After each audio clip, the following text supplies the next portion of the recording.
शंकरपुर गांव में रिधिमा अपने माता पिता के साथ हंसी खुशी रहा करती थी। रिधिमा कोलकाता के एक अच्छे स्कूल में पढ़ा करती थी। वो अभी 8th क्लास में थी। रिधिमा पढ़ाई में बहुत ही ज्यादा होशियार थी। ऐसे ही समय बीत रहा था। रिधिमा और उसके परिवार की जिंदगी खुशहाल चल रही थी। लेकिन अचानक एक दिन हंसते खेलते परिवार को किसी की नजर लग जाती है। रिधिमा स्कूल से वापस आती है तो उसका पूरा घर जल चुका था और घर के साथ साथ उसके पिता भी उसे हमेशा हमेशा के लिए छोड़कर जा चुके थे। मम्मी मम्मी क्या हो गया? पापा कहाँ है? वो कहीं नजर नहीं आ रहे। सब ठीक तो है ना? रिधिमा मेरी प्यारी बच्ची, हम बर्बाद हो गए। मेरी प्यारी बच्ची, घर बार रुपया पैसा सब कुछ छिन गया हमसे, कुछ भी नहीं बचा। और तुम्हारे पापा भी हमें छोड़कर जा चुके हैं। कुछ भी नहीं बचा, कुछ भी नहीं, हम बर्बाद हो गए बच्ची।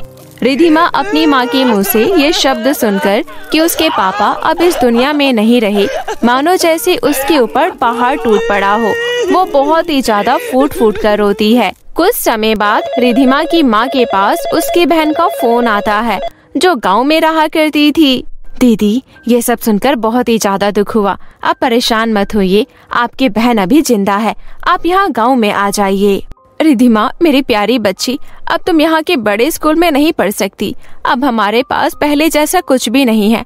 अब हमें गांव में रहना होगा। रिधिमा बहुत ही ज्यादा अच्छी थी और वो अपनी माँ से एक शब्द नहीं कहती और वो गांव जाने के लिए तैयार हो जाती है। रिधिमा और सपना दोनों माँ बेटी गांव आ जाती है।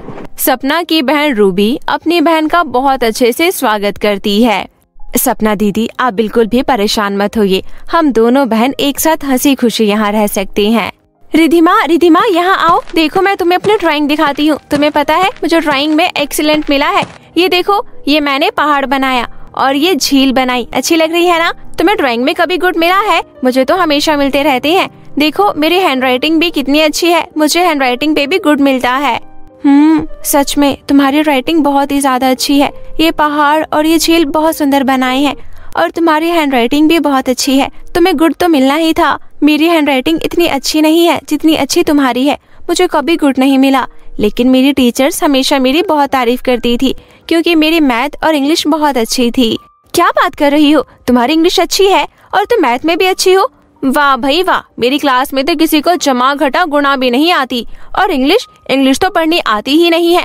थोड़ी बहुत मैं पढ़ लेती हूँ बस। देखो तो सपना बहन, दोनों कैसे बहनों की तरह आपस में बातें कर रही है। इनकी बातें तो खत्म होने का नाम ही नहीं ले रही। रिधिमा, अन्नू, खाना खा लो बच्चों, स्कूल की बातें बाद में कर लेना। और अन्नू, अब रिधिमा कहीं नहीं जाने वाली, वो तुम्हारे साथ ही रहेगी और अब तो तुम्हारे साथ तुम्हारे स्कूल में भी पढ़ने जाएगी। सच में माँ, आप सच कह रही हैं? रिधिमा मेरे साथ मेरे स्कूल में पढ़ेंगी? अरे वाह, ये तो बहुत अच्छी बात है। अन्नू बहुत ही ज्यादा खुश होती है कि उसकी मौसी की बेटी रिधिमा उसके साथ उसके स्कूल में पढ़ेगी। अन्नू रिधिमा दोनों बहुत अच्छी दोस्त थी।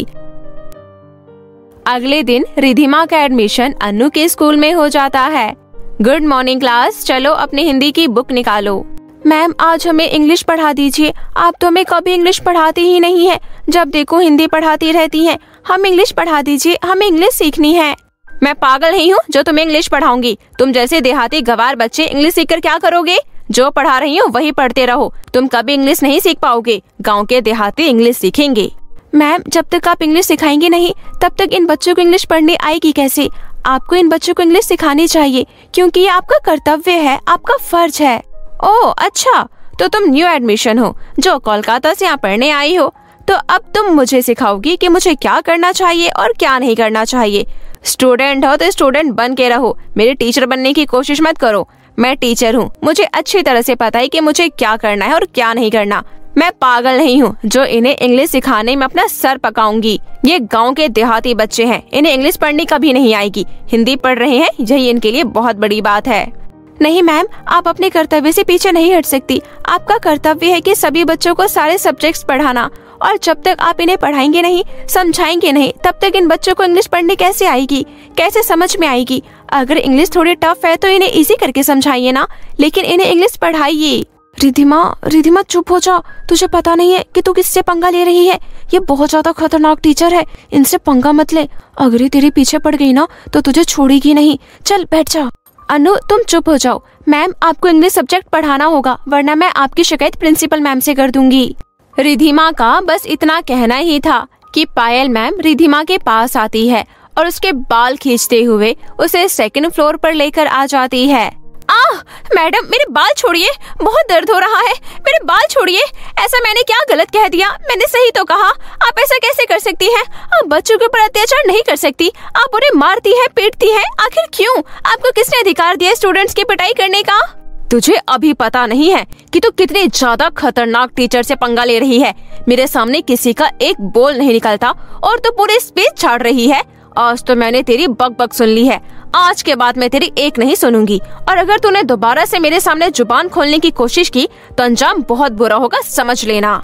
इतना कहकर पायल मैम वहाँ से चली जाती है और बेचारी रिधिमा, जिसकी कोई गलती भी नहीं थी, उसकी इतनी ज्यादा पिटाई होती है और वो पूरे टाइम सेकंड फ्लोर पर एक क्लास के बाहर खड़ी रहती है। तभी रिधिमा को किसी की आवाज आती है। CAT cat, BAT bat. ठीक है बच्चों, समझ में आ गया? नहीं तो ठीक है, मैं तुम्हें दोबारा से समझाती हूँ। ये आवाज कहाँ से आ रही है? सारे रूम बंद है, फिर ये आवाज आ कहाँ से रही है? सेकंड फ्लोर पर तो अनु ने बताया कि कोई क्लास नहीं होती, फिर यहाँ किसकी आवाज आ रही है? कौन पढ़ा रहा है? अरे हाँ, ये आवाज तो इस क्लास से आ रही है। अंदर जाकर देखती हूँ कि यहाँ कौन पढ़ रहा है। रिधिमा क्लास खोलकर देखती है तो उसके पैरों तले जमीन खिसक जाती है, क्योंकि वहाँ पर कोई आम इंसान नहीं बल्कि छोटे छोटे बच्चे बैठे हुए थे जो चुड़ैल और भूत थे। एक लड़की जो रिधिमा की उम्र की थी वो उन्हीं सब बच्चों को पढ़ा रही थी और वो भी खून में लहूलुहान थी। वो चुड़ैल बनी हुई थी। ये देखकर उसकी चीख निकल जाती है। नहीं नहीं, ऐसा नहीं हो सकता। ये क्या है? ये भूतिया क्लास, यहाँ भूतों की क्लास हो रही है। नहीं नहीं, ऐसा नहीं हो सकता। रिधिमा भूतिया क्लास देखकर बहुत ही ज्यादा डर जाती है कि यहाँ पर चुड़ैलों की क्लास चल रही है। रिधिमा उल्टे पैर भाग जाती है। वो पायल मैम सेकंड फ्लोर पर भूतों की क्लास चल रही है।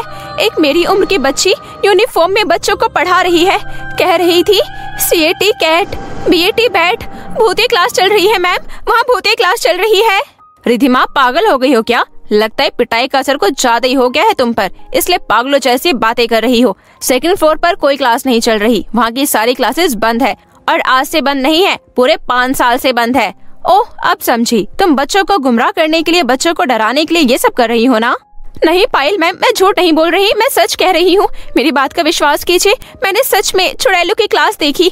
छोटे छोटे मासूम बच्चे भूत बने बैठे थे और चुड़ैल बने बैठे थे और मेरी ही उम्र की लड़कियों ने पढ़ा रही थी, स्कूल यूनिफॉर्म में थी। मैं झूठ नहीं बोल रही, मैं सच कह रही हूँ। पायल मैम और किसी भी स्टूडेंट्स को रिधिमा की बात पर विश्वास नहीं होता। रिधिमा सभी को सेकंड फ्लोर पर लेकर जाती है और वो क्लास खोल कर दिखाती है जहाँ पर भूतिया क्लास चल रही थी, लेकिन अब वहाँ पर कुछ भी नहीं था। कहाँ है भूतिया क्लास? कौन है यहाँ पर? कोई भी तो नहीं है। मुझे बेवकूफ बना रही थी ना? मुझे बेवकूफ बनाना इतना आसान नहीं, तुमने इतना बड़ा झूठ बोला, इसकी सजा तो तुम्हें मिलकर ही रहेगी। पायल मैम, रिधिमा की तरफ से मैं आपसे माफी मांगती हूँ, इसे माफ कर दीजिए। आज के बाद ये आपके सामने झूठ नहीं बोलेगी, कुछ भी नहीं कहेगी, बस इसे माफ कर दीजिए प्लीज मैम। अनु राधिका की तरफ से माफी मांगती है।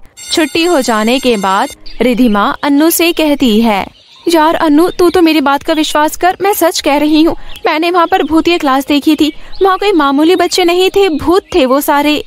रिधिमा देख, आज तो तूने ये बात कर दी है, आज के बाद दोबारा से बातें मत करना ये सब। और हमारे स्कूल में कोई भूत नहीं है, कोई भूतिया क्लास नहीं चलती। ये तो कैसे अजीबोगरीब बातें कर रही है। रिधिमा समझ जाती है कि कोई उसकी बात पर विश्वास नहीं करेगा कि उसने स्कूल में भूतिया क्लास देखी है, भूतों को देखा है, और अब वो किसी से कुछ भी नहीं कहती और पायल मैम के सामने भी बिल्कुल भी नहीं बोलती। ऐसे ही समय बीत रहा था। एक दिन रिधिमा सोचती है क्यों ना वो दोबारा से सेकंड फ्लोर पर जाकर देखे। जैसे ही वो सेकंड फ्लोर पर जाती है तो उसे दोबारा से वही आवाज आती है। अरे, मुझे तो दोबारा से आवाजें आ रही है, क्या करूं? दरवाजा खोलकर देखूं या नहीं? अगर भूतों ने मुझे मार दिया तो? डर तो बहुत लग रहा है, लेकिन एक बार जाकर देखती हूँ। ऐसा सोचकर रिधिमा दरवाजा खोलती है तो उसे दोबारा से वो भूतिया बच्चे और चुड़ैल पढ़ते हुए नजर आते हैं। रिधिमा ये देखकर दोबारा से बहुत ही ज्यादा डर जाती है। तभी चुड़ैल बनी लड़की कहती है, डरो नहीं, हम तुम्हें नजर आ रहे हैं। इसका मतलब तुम ही हो जो हमें मुक्ति दिला सकती हो। हम तुम्हें नजर आ रहे हैं, तुम हमें मुक्ति दिला सकती हो। ये तुम क्या कह रही हो? और तुम मुझे ही नजर क्यों आती हो और किसी को क्यों नहीं नजर आती? और तुम्हें किससे मुक्ति चाहिए? उस दुष्ट पायल मैम ने हमें बेरहमी से मारा, सिर्फ इसलिए क्योंकि हम उनसे ये कहते थे कि वो अच्छा नहीं पढ़ाती। मेरी माँ मेहनत मजदूरी कर कर मुझे पढ़ाती थी और यहाँ पर अच्छी तरह से पढ़ाई नहीं होती थी। मैं बस उनसे ये कहती थी कि मैम, आपका कर्तव्य है कि हम बच्चों को अच्छी शिक्षा देना, ना कि यहाँ पर आकर गप्पे लड़ाना, फोन पर बातें करना। और उन्हें बहुत ज्यादा गुस्सा आ गया। उन्होंने मुझे बेरहमी से मारा और मुझे इस रूम में बंद कर दिया। तड़प तड़प कर मेरी मौत हो गई और उनका ये अत्याचार रुका नहीं। एक के बाद एक बच्चे के ऊपर अत्याचार करती रही। जो भी बच्चा शैतानी करता, उनकी बात नहीं सुनता, तो वो उसी तरह से मारती जिस तरह से मुझे मारा। हम सबको मुक्ति चाहिए, हम सब मुक्त होना चाहते हैं। अब तुम क्या चाहती हो? मैं क्या कर सकती हूँ तुम्हारे लिए? उस दुष्ट टीचर की मौत से ही हमें मुक्ति मिलेगी। हम यहाँ पर बहुत समय से भटक रहे हैं। तब से मैं इन बच्चों को पढ़ा रही थी जो मुझे पढ़ाना आता था। यहाँ पर भूतिया क्लास चल रही थी, लेकिन अब हमें मुक्ति चाहिए। हमें मुक्ति दिला दो। पायल की मौत से हमें मुक्ति मिल जाएगी। ठीक है, मैं तुम्हें मुक्ति दिलाऊंगी। तुम्हें मुक्ति मिलनी चाहिए। अगर उसे नहीं रोका गया तो वो ना जाने कितने और मासूम बच्चों की बलि चढ़ा देगी। मैं तुम्हें मुक्ति जरूर दिलाऊंगी। ऐसा कहकर भूतिया क्लास के सभी भूतों से वादा कर रिधिमा बाहर आ जाती है और पायल मैम को धोखे से वहाँ पर लेकर आ जाती है और बाहर से दरवाजा बंद कर देती है। अरे ये सब क्या है? यहाँ पर इतने सारे भूत। देखो देखो, मुझे छोड़ दो, मुझे जाने दो, मुझे माफ कर दो। अरे मुझसे बहुत बड़ी गलती हो गई। मुझे तुम्हें इस तरह से नहीं मारना चाहिए था। मैं तुमसे और इन सभी बच्चों से हाथ जोड़कर माफी मांगती हूँ। मुझसे गलती हो गई, मुझे छोड़ दो, मुझे जाने दो, कोई बचाओ। पायल मैम उन सभी भूतिया बच्चों के सामने बहुत ही ज्यादा गिड़गिड़ाती है, लेकिन वो अपनी मौत का बदला लेकर ही रहते हैं। उसे तड़पा तड़पा कर मार देते हैं और उन सभी भूतिया बच्चों को मुक्ति मिल जाती है। और उसके बाद रिधिमा प्रिंसिपल सर को सब कुछ सच सच बता देती है, जिसे सुनकर उन्हें भी बहुत दुख होता है और वो सभी स्टूडेंट्स को इकट्ठा कर कहते हैं, प्यारे बच्चों, तुम्हें दोबारा से किसी का अत्याचार सहने की जरूरत नहीं है। अगर तुम्हारे साथ कुछ भी गलत हो रहा है तो तुरंत मुझे आकर बताना। प्रिंसिपल सर सभी बच्चों को अच्छी तरह से समझा देते हैं और रिधिमा की भी बहुत तारीफ करते हैं। क्या बात है रिधिमा, तू तो पूरे स्कूल में छा गई। वैसे तेरे अंदर बहुत हिम्मत है कि तू दोबारा से भूते क्लास के अंदर चली गई और तूने उन मासूम भूतों को मुक्ति भी दिलाई। अन्नू भी रिधिमा की बहुत ही ज्यादा तारीफ करती है और अब दोनों बहनें एक साथ पढ़ाई करती है। सुबह का समय था। एक स्कूल में कुछ बच्चे प्लेग्राउंड में खेल रहे थे। तभी वहाँ पर भूमिका नाम की एक लड़की आई और वो अपनी सहेलियों से बोली, देखो फ्रेंड्स, देखो मैं क्या लेकर आई हूँ कल मार्केट से। क्या है, दिखाओ। ये देखो, कल मैं मम्मी के साथ खिलौने की दुकान पर गई थी। वहाँ मुझे ये सुंदर सी घंटी दिखाई दी और मैंने इसे खरीद लिया। घंटी? भला तुम इस घंटी का क्या करोगी? तुम्हें खिलौनों की दुकान में बस यही पसंद आया? तुम और कुछ भी तो खरीद सकती थी, जैसे कि बार्बी डॉल, टेडी बियर। अरे तुम इस घंटी को मामूली मत समझो। पता है, दुकान में बैठी बूढ़ी अम्मा ने मुझसे कहा था कि इस घंटी को बजाने से सब भूत चुड़ैल भाग जाते हैं। अरे वाह भूमिका, तुम्हें उस दुकानदार ने अच्छा बेवकूफ बनाया। भूत जैसी कोई चीज नहीं होती और ये घंटी एकदम बेकार है। सच में तुम्हारी चॉइस एकदम बेकार है। वहाँ खड़े उसके सभी सहेलियाँ जोर जोर से भूमिका पर हंसने लगे। सबको हंसता देख भूमिका दुखी होकर वहाँ से चली गई। मैं ही पागल हूँ जिस बेकार घंटी को लेकर खुश हो रही थी। मुझे इसे वापस करके दूसरा खिलौना ले लेना चाहिए। मैं आज ही छुट्टी के बाद जाऊंगी उस दुकान में। भूमिका स्कूल की छुट्टी होते ही खिलौने वाली दुकान की तरफ चल पड़ी। जब वो दुकान में पहुंची तब दुकान में वही बूढ़ी औरत बैठी हुई थी। भूमिका बूढ़ी अम्मा से बोली, अरे अम्मा, आपने तो कहा था इस घंटी को बजाने से भूत चुड़ैल भाग जाते हैं, पर मेरी सहेलियों ने इस बारे में सुनकर मेरा बहुत मजाक उड़ाया और उन्होंने ये भी कहा ये घंटी एकदम बेकार है क्योंकि भूत प्रेत होते ही नहीं हैं। बूढ़ी अम्मा भूमिका की बात सुनकर मुस्कुराने लगी। अरे बेटा, तुम्हें ये क्यों लगता है कि ये घंटी बेकार है? और क्या अम्मा, आप एक काम करो, इस घंटी को रख लो और इसके बदले कोई सुंदर सा टेडी बियर दे दो। ये घंटी तो बेकार है। बेटी, ये घंटी बेकार नहीं है, लाओ इधर दो। ये कहते हुए बूढ़ी अम्मा भूमिका से घंटी लेकर अपने हाथों को घंटी के ऊपर घुमाने लगी। फिर वो घंटी वापस भूमिका को देते हुए बोली, ये लो बेटी, घंटी को अपने पास रखो। अब तुम्हें भूत भी दिखाई देंगे और तुम उसे भगा भी पाओगी। क्या सच में? कहीं आप फिर से मुझे बेवकूफ तो नहीं बना रही अम्मा? अरे नहीं नहीं बेटी, जाओ इस घंटी को लेकर, तुम्हें खुद समझ आ जाएगा कि तुम्हें इस घंटी का इस्तेमाल कैसे करना है। भूमिका बूढ़ी अम्मा से वो घंटी लेकर घर की ओर जाने लगी। तभी भूमिका को याद आया कि वो जल्दबाजी में अपना स्कूल बैग दुकान पर ही भूल आई। जब वो दौड़कर वापस दुकान के बाहर पहुंची तो वहां पहुंचकर हैरान रह गई। वो दुकान गायब हो चुकी थी। अरे यही तो थी वो दुकान, कहाँ चली गई? कहीं मैं गलत रास्ते पर तो नहीं आ गई? कहाँ गई वो बूढ़ी अम्मा? पर मेरा बैग तो यहीं पर है। भूमिका चारों ओर उस दुकान और बूढ़ी अम्मा को ढूंढने लगी, लेकिन वो उसे कहीं दिखाई नहीं दी। फिर थक हार कर भूमिका घंटी को लेकर घर आ गई। तभी भूमिका की माँ सविता उससे बोली, अरे भूमिका, आज तुम्हें आने में देर कैसे हो गई? मम्मी, बस ऐसे ही, आप खाना निकालो, बहुत भूख लग रही है। थोड़ी देर बाद भूमिका स्कूल का होमवर्क कर पार्क में खेलने चली गई, लेकिन पार्क में पहुंचकर वो बहुत हैरान थी। अरे आज तो इस पार्क में कोई भी बच्चा दिखाई नहीं दे रहा, कहाँ गए सब? तभी भूमिका को बेंच पर बैठी एक औरत दिखाई दी जो कि फूट फूट कर रो रही थी। ये देख भूमिका उस औरत के पास गई और बोली, अरे आंटी, आप रो क्यों रही हो? क्या हुआ, बताइए मुझे। बेटी, मेरे घर में चुड़ैल घुस आई है। उसने मेरे पति को मार डाला और अब वो मेरी बेटी के शरीर में घुस गई है। जब मैं घर में थी तब मेरी बेटी के शरीर में घुसी चुड़ैल ने मुझे भी मारने की कोशिश की, इसलिए मैं भागकर यहाँ आ गई, कहीं वो मेरी बेटी को कुछ ना कर दे। क्या चुड़ैल? चुड़ैल के बारे में सुनकर भूमिका को बूढ़ी अम्मा की कही हुई बात याद आ गई। फिर वो उस औरत से बोली, आंटी, शायद मैं आपकी मदद कर सकती हूँ, आप यहीं रुको, मैं अभी आई। भूमिका दौड़कर अपने घर गई और घंटी लेकर वापस पार्क में आकर बोली, चलो आंटी, आप मुझे अपने घर ले चलो।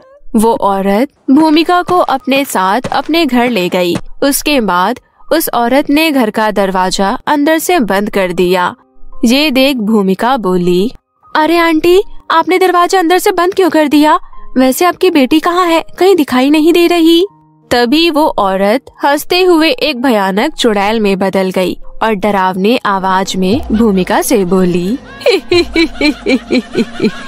फंस गई ना तू मेरे जाल में। मैंने कई दिनों से किसी इंसान को नहीं खाया, आज भर पेट खाऊंगी। मैंने तुझसे झूठ बोला था, मैंने तो सोचा था कोई मुझे देख नहीं सकता, लेकिन तूने मुझे देख लिया, इसलिए मैंने प्लान बनाया तुझे खाने के लिए। इसका मतलब तुम चुड़ैल हो? ये मैं कहाँ फंस गई? मुझसे दूर है ना, वरना मैं तुम्हें मार दूंगी। मेरे पास एक ऐसी घंटी है जिसे तुम मेरे पास नहीं आ सकती, ये देखो।